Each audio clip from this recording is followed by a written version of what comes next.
အခုရှိမှမြင်နေရတဲ့တရားကတော့ Yokohama Bay Bridge ပဲဖြစ်ပါတယ်။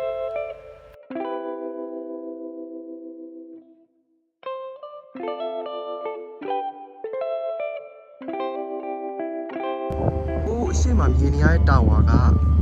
Yokohama Marine Tower ဖြစ်ပါတယ်။အခုကနေပူနေဆိုပေမဲ့အခုပင်လယ်ဘေးနားကပ်ရက်ဆိုတော့လေတိုက်ပြီးတော့ပေါ့နော်လုံးဝနေလို့ထိုင်လို့ကောင်းပြီးအေးနေပါတယ်။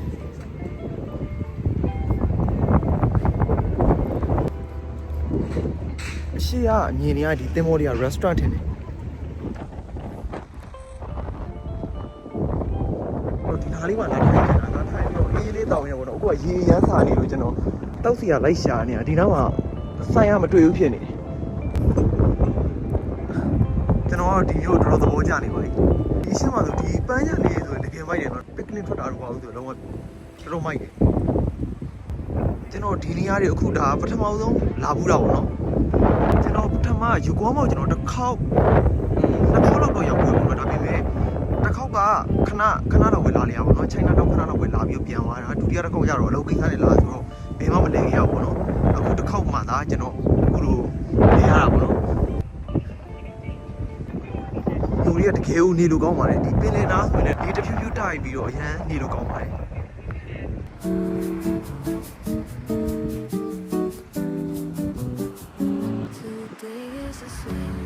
ဒီနေရာမှာကျွန်တော်ကြည့်နေတာလုံးဝပန်းချက်တွေအများကြီးပါပဲဆိုတော့အဆင်ပြေရပေါ့နော်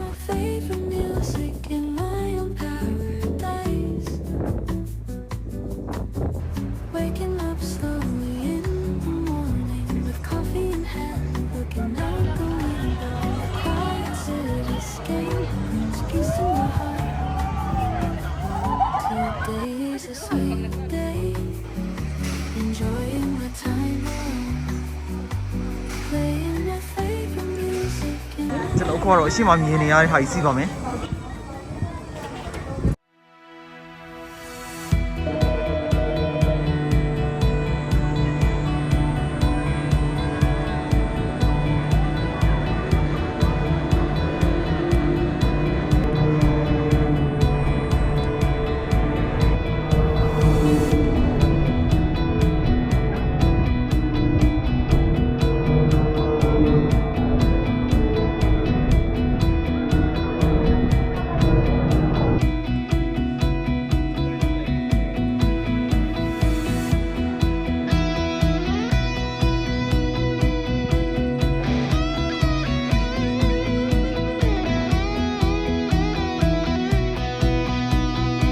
ကျွန်တော်အခုကတော့ယာမာရှိတာပန်းချောင်းသွားပါမယ်ယာမာရှိတာပန်းချောင်းကသူက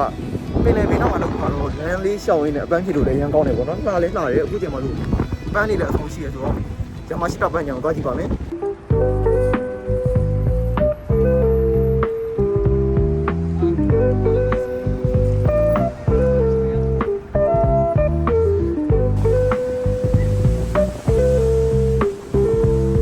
အဆောက်အဦတွေကလုံးဝဂျပန်ရောက်နေရလို့မခံစားဘူး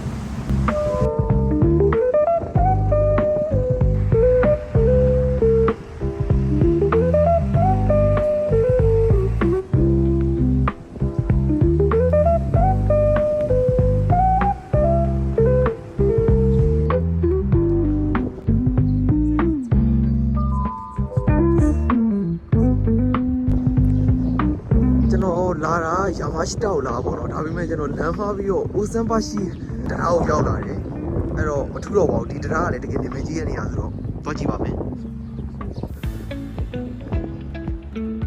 ဒီအိုဆန်ပါရှိစိတ်ခံတရားကလည်းဒီယိုကိုဟာမာမှာအရင်နာမည်ကြီးရဲ့နေရာပေါ့နော်ယိုကိုဟာမာရောက်ရင်မဖြစ်မနေဒါတင်းတဲ့နေရာထဲမှာပါတယ်ပေါ့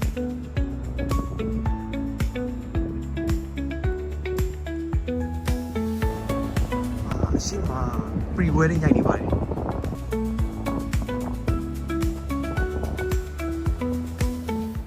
လမ်းမပြီးရောက်လာတယ်မထူတော့ဘူးပထမလည်းဒီနေရာကိုလာမယ်စိတ်ကူးနေရဟိုဘက်ကလှမ်းကြည့်လိုက်တာအရန်ဝေးမယ်ဆိုမလာဘဲနဲ့နေနေရပေါ့နော်အခုယာမာရှိတာပန်းချောင်းကိုသွားတာယာမာရှိတာပန်းချောင်းမရောက်ဘဲနဲ့ဒီနေရာရောက်လာတယ်အဲ့တော့မထူတော့ပါဘူး situation ကဝင်းပါပဲပုံမှာတော့ခုနရဲကြီးရှိရပေါ့နော် ဒီနေရာလည်းအခုလိုညနေတောင်းနေဆိုရင်အရန်အေးသေးသေးဘယ်လောက်လောက်ကောင်းနေနေရပါတော့ဒီတင်မောကြီးဆိုရဲပေါ့နော်တကယ် international crew ခဏလာကတ်တာပေါ့နော်မင်းတို့မီရိုင်းအပေါ်မှာထိုင်ကုန်လေးရှိတော့အထိုင်ကုန်လေးရှိသွားပြီးတော့ထိုင်ပါမယ်ဒီအိုဆာမရှိစိတ်ခံတာအခုချိန်လာမယ်ဆိုရင်တော့ကွက်တီပဲပေါ့နော်ကျွန်တော်အခုဆိုရင်4နိုင်ကြော်ပါပြီ4နိုင်ကြော်ပြီးတော့အခုနေရလဲရိတ်နေတော့အခုချိန်လာတာလုံးဝရှယ်ပါပဲဒီလေးတစ်ဖြူဖြူနဲ့နေလဲမပူဘူးအေးစစ်စစ်နဲ့အပန်းဖြေလို့ကောင်းပါတယ်ဆိုတော့ကျွန်တော်အခုဖန်လိုက်ပါဦးမယ်ကျွန်တော်အဘက်ကနေဒီလမ်းလျှောက်လာပေါ့နော်ဒီတကွေးလျှောက်လာတာကျွန်တော်လာတာယာမရှိတာကိုလာတာအခုကယာမရှိတာမရောက်ဘဲနဲ့ဒီရောက်လာကျွန်တော်အခုတော့အေးစစ်စစ်ထိုင်ပြီးတော့နားယူလိုက်ပါဦးမယ်ပြီးရင်တော့ယာမရှိတာဘက်ပြန်သွားပြစ်မလားမသွားပြစ်ဘူးလားတော့မသိဘူးနော်တကယ်လို့သွားပြစ်တယ်ဆိုရင်ယာမရှိတာကိုသွားပါမယ်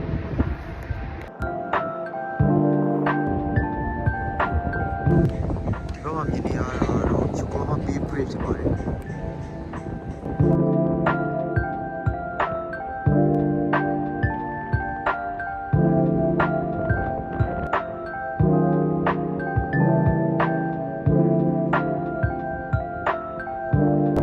ဒီကတော့တဖြူဖြူနဲ့ရှယ်ပဲ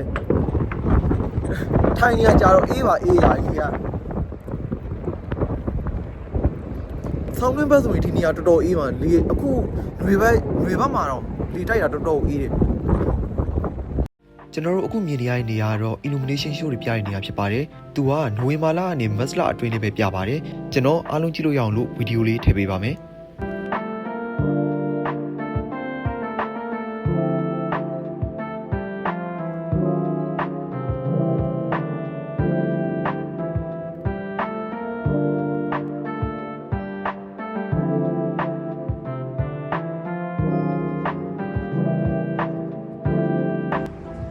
အခုကတော့ယာမရှိတာပန်းချံကိုရောက်ပါပြီ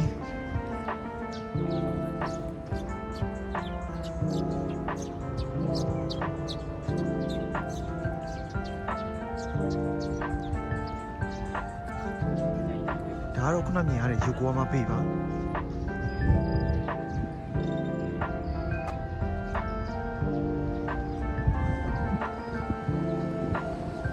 ဒီဆိုလည်းကြည်လင်းပြီးတော့အောက်ခြေကိုတော့မြင်နေရတယ်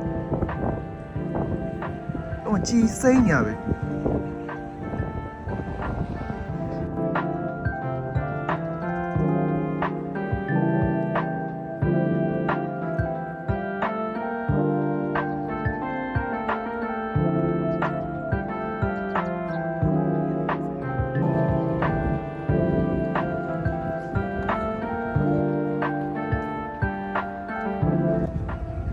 အခုကပန်းပွင့်နေရသည်ဆိုပန်းကတော့တော်တော်ပေါ်ပါတယ်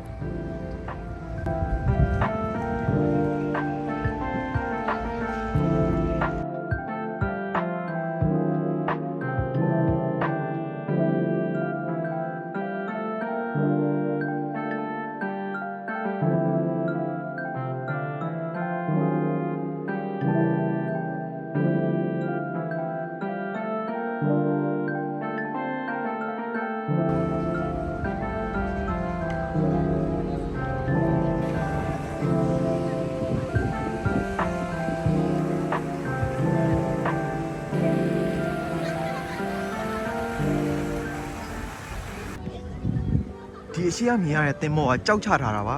ထွက်တဲ့တင်မောမဟုတ်ဘူးပေါ့နော်ဒီတင်မောကိုပြလိုက်ပုံစံလုပ်ထားတာပါအထက်ကိုလည်းဝင်ကြည့်လို့ရပါတယ်အထက်ကိုဝင်ကြည့်မယ်ဆိုရင်တော့ရန်200ကျော်လောက်တော့ပေးရပါတယ်ဒါကတော့ Marine Tower ကြီးပါ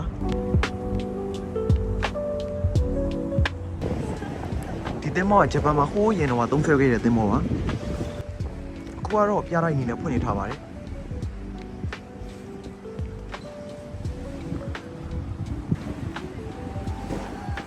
ဖွင့်ရင်ကြော်သွားလို့ထင်ပါတယ်ဝင်လို့မရတော့ပါဘူး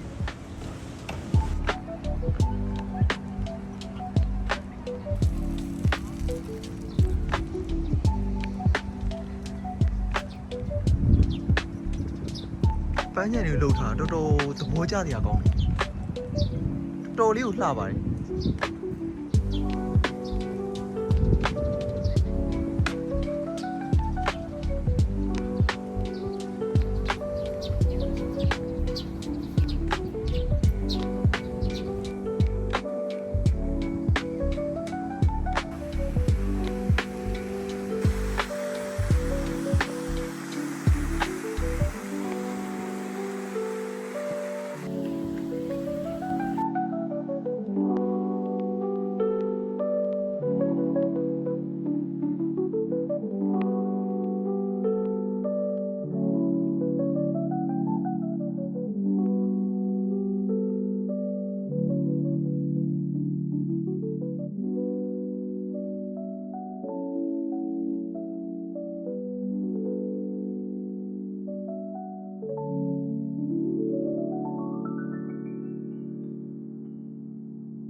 ကျွန်တော်အခု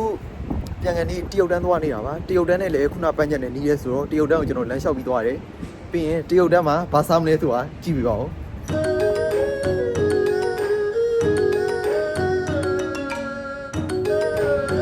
ဒီတရုတ်တန်းမှာပဲရတဲ့ထူးထူးခြားခြား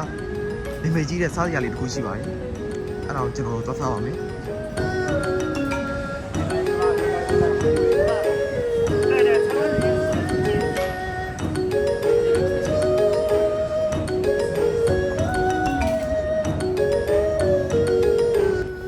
အစတော့တရုတ်တန်းကိုလာဖို့စိတ်ကူးမရှိဘူးပေါ့နော်ပြီးတော့တရုတ်တန်းကိုလည်းဘလော့တက်တက်ရိုက်မလို့တွေးထားပေါ့ဒါပြင်တရုတ်တန်းဘလော့ကိုတက်တက်ရိုက်ပါမှာဒီနေ့ကတော့ကျွန်တော်စားချင်တာလေးရှိလို့ပေါ့နော်လမ်းလဲကြုံတာနဲ့တခါဝင်စားလိုက်တာပါကျွန်တော်အခုအဲ့ဒီဆိုင်ရှာနေအခုထိတော့မတွေ့သေးဘူးကျွန်တော်စားမဲ့ဆိုင်လေးကိုအခုတွေ့ပါပြီကျွန်တော်ဒီနေ့စားမှာတော့ကင်းမွန်တစ်ကောင်လုံးကြော်ထားတဲ့ကင်းမွန်ကြော်ပဲဖြစ်ပါတယ်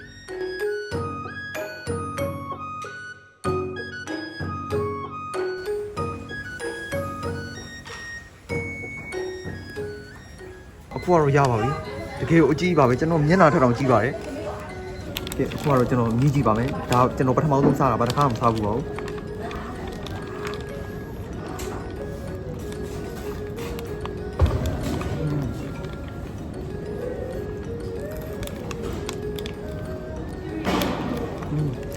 ရတာတော်တော်ရှိပါရဲ့ငန်လဲငန်တယ်အချို့တက်လည်းရတယ်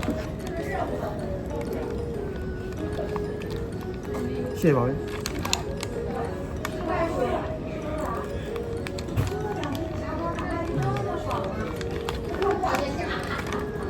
တကယ်အကြီးပါပဲ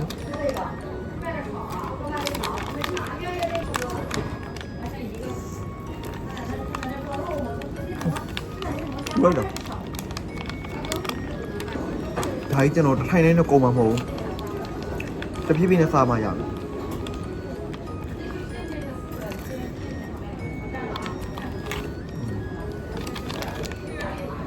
ပြုတ်တန်းရောက်ရင်ဒါကိုစားကြည့်ပါတကယ်ကို recommend ပေးပါတယ်ခုနရေပွဲကြော်စားပြီးအရင်အီလာလို့အခုအချိုးတစ်ခုတောက်မှရပါတော့မယ်တကူကအကြီးဆိုတော့တော်တော်နဲ့စားမကုန်ဘူးနော်ဒါပေမဲ့လမ်းလျှောက်နေစားရင်လည်းအဆင်မပြေဘူးဆိုတော့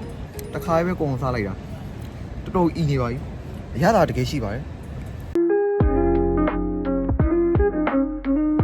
အခုကတော့စားလို့တောက်လို့လည်းပြီးဆိုတော့ကျွန်တော်အိမ်ကိုပြန်มาတော့မယ်တော်တော်ရင်တော့ကြာနေပါပြီအခု9 နာရီထိုးပါပြီကျွန်တော်မနက်ပိုင်းနေ့လေ10 နာရီကျော်တော့တည်းကထွက်လာပြီဒါအခုည9 နာရီထိပေါ့နော်တနေ့ကုန်ဒီလမ်းအရှည်လျှောက်ကြတာပါအခုကတော့အိမ်ပြန်มาတော့မယ်အားလုံးပဲနောက်ဘလော့လေးမှာပြန်တွေ့ပါမယ်အားလုံးပဲတက်တာ